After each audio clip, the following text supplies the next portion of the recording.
Greetings, Adeptus Xiao here, and many of you have asked me how to meow, so I'm going to teach you.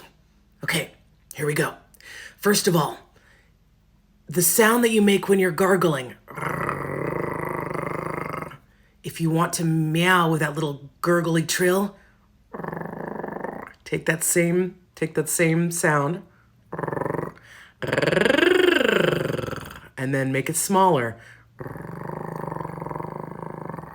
If you want to purr, breathe in and out through that. So push out the air, then in the air.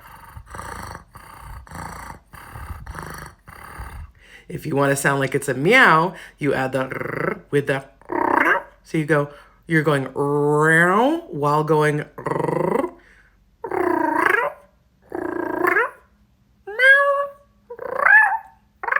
and then you can play with pitch. So if you can get if you can master that sound, that gurgle, you can do cat noises. You can also do creatures like